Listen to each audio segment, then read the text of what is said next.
जी अख्तर जान मैंगल साहब। शुक्रिया सरदार अख्तर जान जनाब मैंगल डिप्टी साहब। स्पीकर साहब।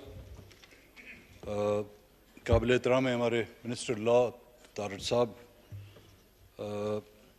ये बलूचिस्तान की मेरे ख्याल में रोज़ अव्वल से बदकिस्मती रही है कि जितना भी हम आके यहाँ पर समझाते हैं हुक्मरानों को, पूरी रात हम उनको लैला मजनू के किस्से सुनाते हैं, सुबह हमसे पूछते हैं कि लैला मेल थी या फीमेल थे। मेरे ख्याल में इसमें मैं दोष उनको नहीं दूंगा, इस पर हमें अपनी किस्मत पे ही रोना आएगा। जब से ये मुल्क वजूद में आया है कोई भी ऐसी हुकूमत नहीं रही है जिसने उस गंगा से जो है बलूचिस्तान की गंगा से हाथ न धोए हों, चाहे वो मुआहदात हों, चाहे वो पॉलिटिकल इश्यूज़ हों, चाहे वो आपके सरमाए के मुआहदात हों। कोई भी ऐसी हुकूमत को मुझे ख्याल में नाम नहीं दिया जा सकता जिसने बलूचिस्तान को इस मुल्क का हिस्सा समझा हो। हाँ, बलूचिस्तान के वसाइल को माल गनीमत समझा गया है, बलूचिस्तान के साहिल को जो है माल गनीमत समझा गया है, लेकिन बलूचिस्तान के लोगों को यतीम और अनाथ समझकर उनके साथ वो रवैया रखा गया है। आज जो कानून साजी की जा रही है डिप्टी स्पीकर साहब, उसके बैकग्राउंड में मैं जाऊंगा।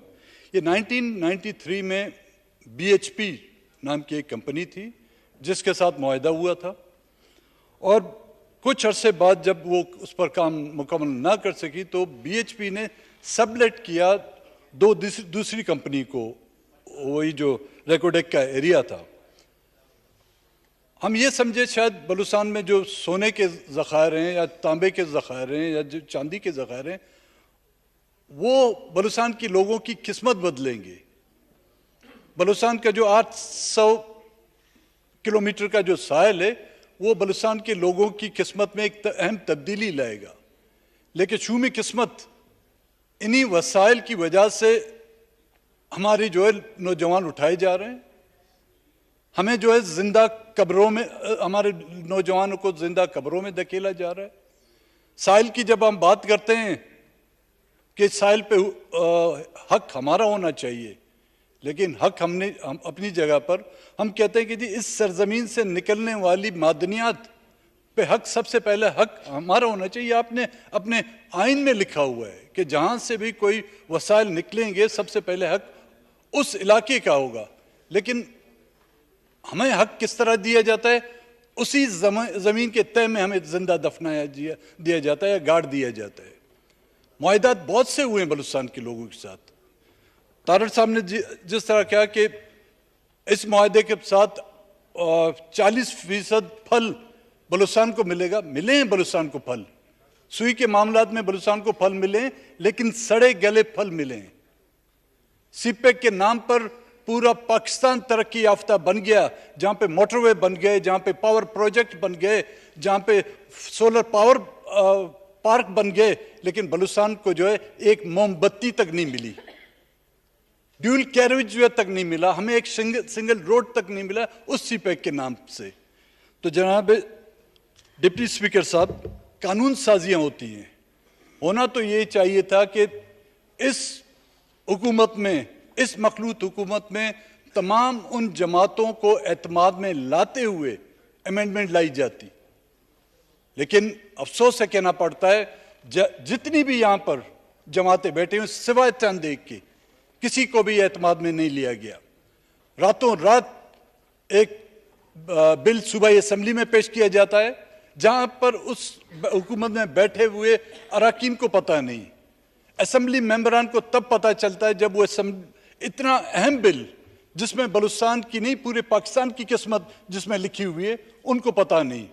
आज सेनेट में भी ये बिल पेश किया गया, लेकिन सेनेट के मेंबरान को तक ये पता नहीं था कि आज ऑर्डर द हाउस में डे में जो है ये बिल आ रहा है नहीं आ रहा।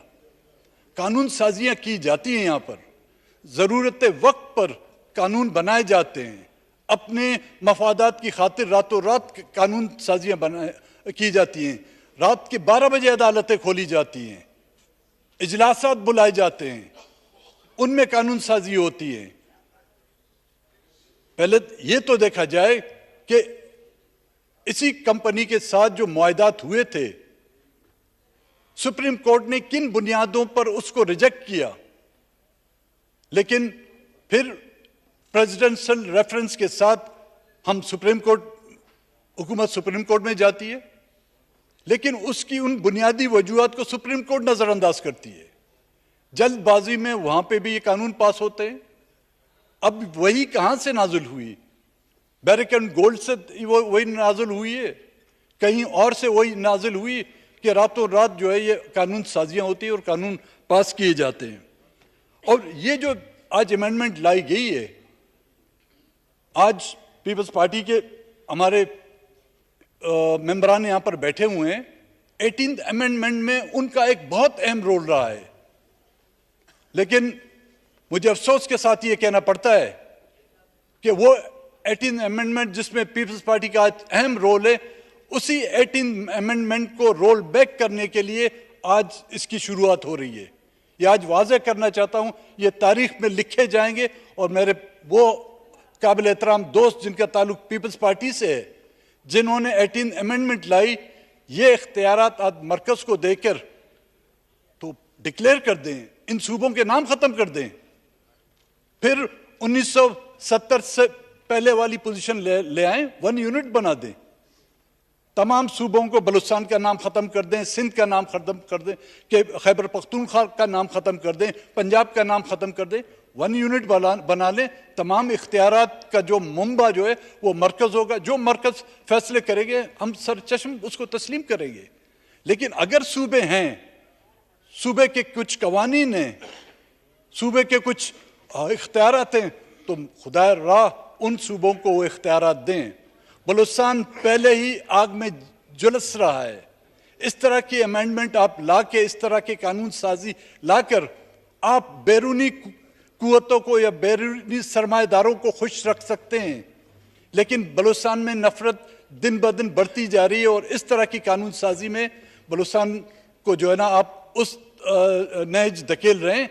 मैंने पहले भी कहा, फिर उसका वापसी का कोई रास्ता नहीं होगा। तो जनाब स्पीकर साहब, इसी बुनियाद पर मैं इसको, इस जो आपकी कानून साजी की जा रही है, जो बिल लाया जा रहा है, मैं उसको अपोज करता हूँ। जी, मौलाना मोहम्मद वासिफ साहब, मौलाना अब्दुल वासिफ साहब। अल्हम्दुलिल्लाह अल्हम्दुलिल्लाह वकफ़ा वस्सलामुन अला इबादिहिल्लज़ीना इस्तफ़ा, अम्मा बाद, फ़अऊज़ु बिल्लाहि मिनश शैतानिर रजीम, बिस्मिल्लाहिर रहमानिर रहीम।